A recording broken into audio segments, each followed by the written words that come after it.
Yeah, well, the preparation is going on in my hometown, my village, where my story began. So it's somehow emotional, somehow a special one.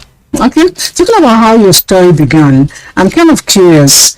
You have won several awards with your paintings, and you've done Nigeria proud with your paintings, not just in Germany where you reside, but outside of that, UK, US, and all that. Try to follow up on that. Yeah. I'd like to know, how did this come up?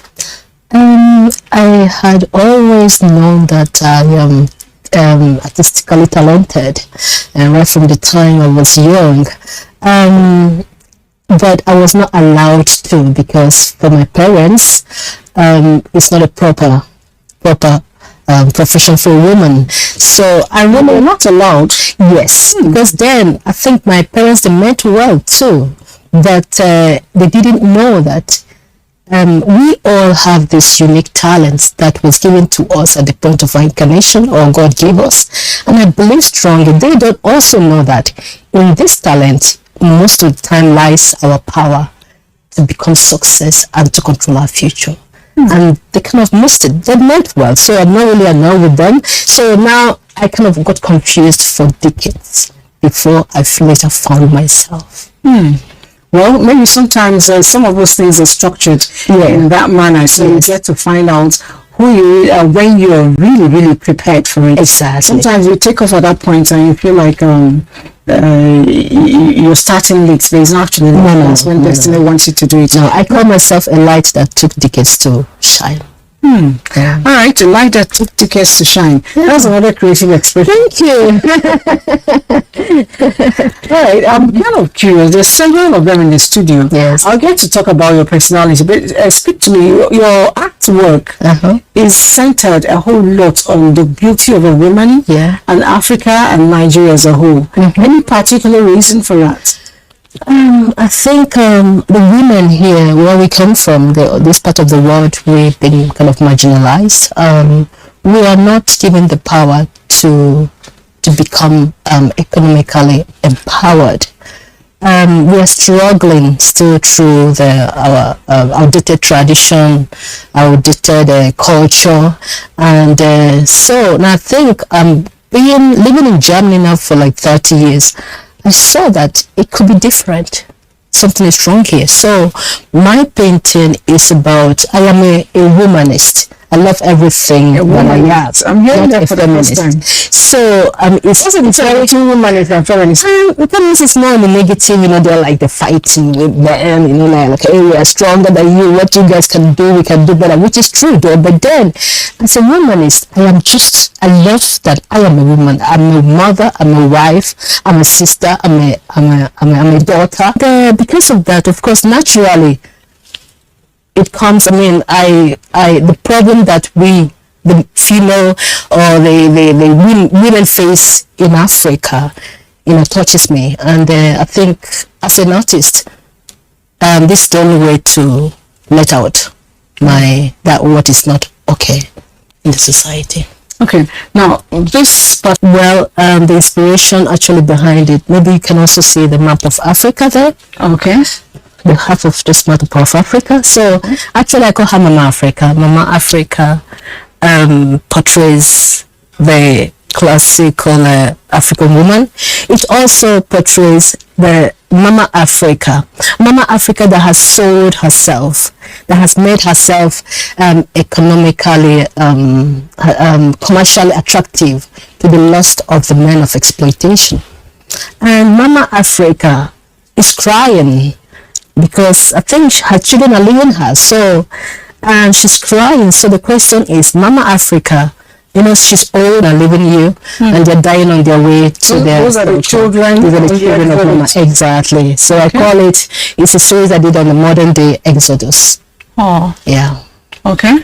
I know that that's the beauty. I like your piece. Is this the one is called Informa?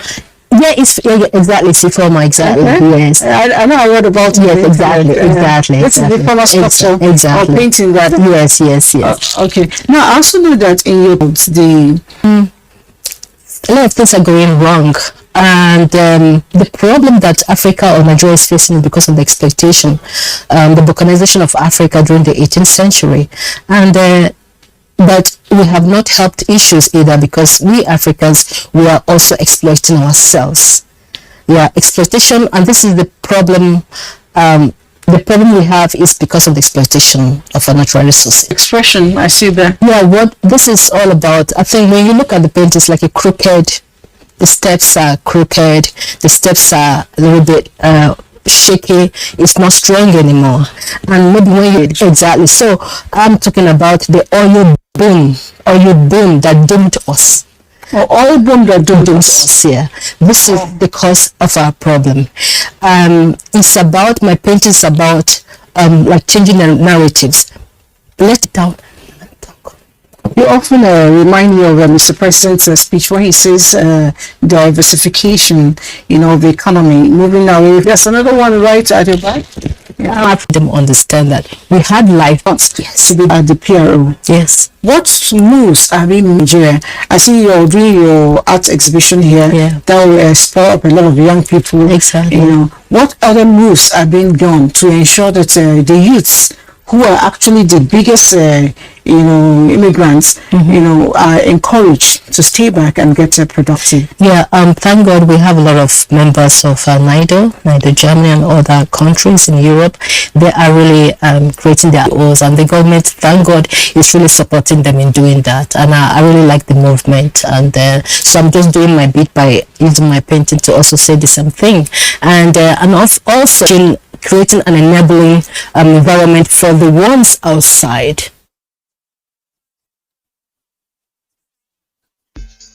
This is the network service of the NTA. Please stay tuned. Inland Revenue Service. It is a reputation that we intend to sustain and build on as we all work towards improved revenue profile for African countries, with a view to accelerating the development of our dear continent. The theme of the most time GDP ratio in the region, struggling against a growing urgent need for revenue to finance the much needed development programs and projects embarked upon by government on the continent of Africa.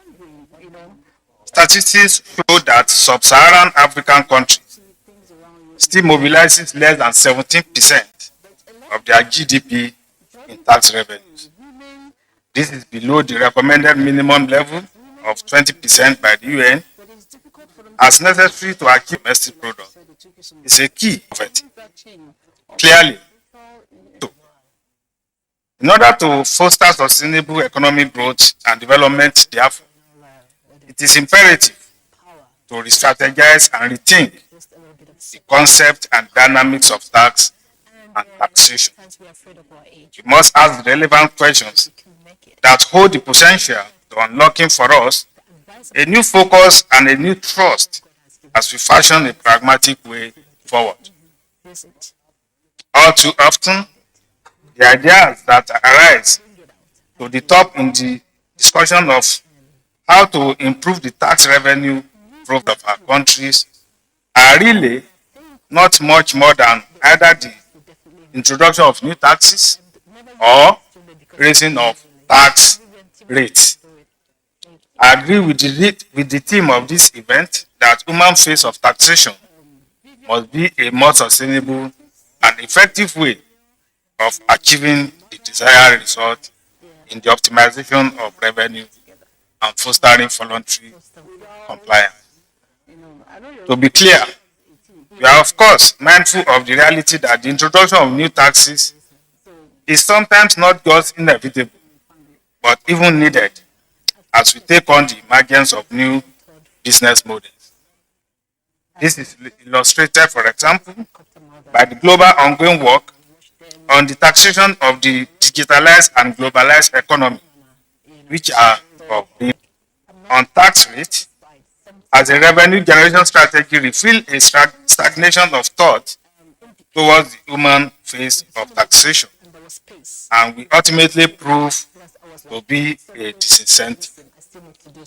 jurisdiction achieve such successes on the back of the institutionalization of key reforms that prioritize voluntary compliance, such as trust, transparency, fairness, accountability, and ease of tax compliance, including ease of access to the structure for payment of taxes and reduction of complexity of tax law. It is a well-trodden path that leads to functional, productive tax system with high yield and output. For us here in Nigeria, certain strategies are proven to be invaluable. The first is the reorientation of how to get tax officials to see taxpayers as customers, and therefore focus on finding ways to anticipate their needs and provide good customer service to them in doing their businesses. We emphasize cooperation and open dialogue between taxpayers and tax administrators, thereby creating a transparent platform for interaction which serves to build trust for the tax authorities by taxpayers. When tax collection and administration is not a mysterious and opaque exercise, the taxpayer is more forthcoming, and that allows the tax administration to maximize its opportunity. Crucial to the issue of transparency and trust is the need for the state to hold up its side of the social contract by delivering services, infrastructure, and amenities in return for taxes that it collects. This will serve to boost public perception and confidence even further. The third and perhaps most critical strategy, which has stood us in good stead, has been the effective deployment of technology to its compliance. The automation of tax processes and utilized with ease, and this has greatly encouraged and aided our taxpayers to meet their tax liabilities.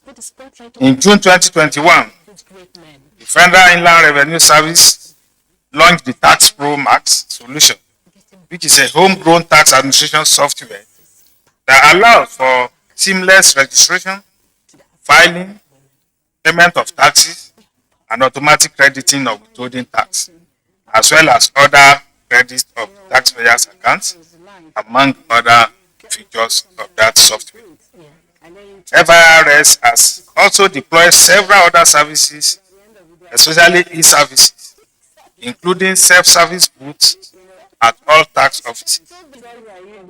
Additionally, in a bid to see the human face of taxation, communication and feedback from taxpayers is of them, and also guide the tax administration on how it can best assist the taxpayer, the customer, who, as we always say, a contact center whereby, if it is more and eager to engage as partners with taxpayers and receive feedback, which ensures that we do not exist in a secluded authoritarian echo chamber.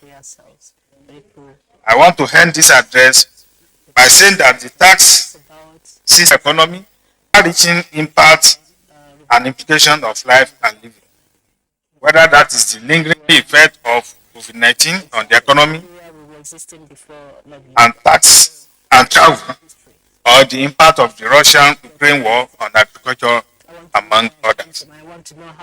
While all of that is happening, the need for improved revenue will only intensify, and we must recourse that is not counterproductive. It is my hope that we can kickstart and further the course of this important discourse. And I thank all of you for your kind attention. God bless the Federal Republic of friends and neighbors that it pays.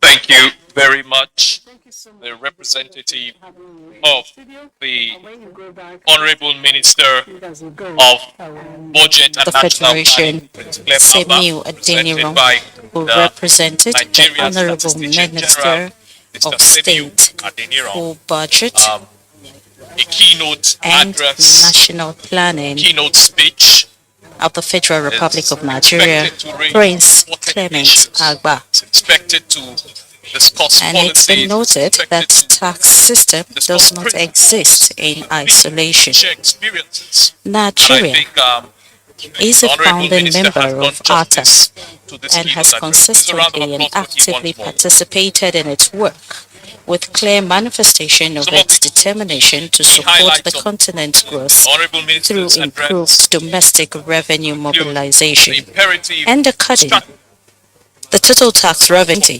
and the shoe on the pin, moving transparency, the domestic revenue mobilization accountability, DRM to build ease of resilience tax compliance. against such as the COVID-19.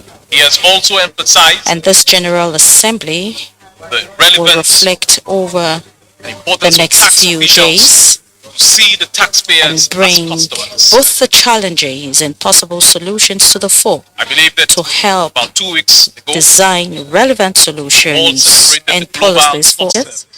It's been broadcast live on the networks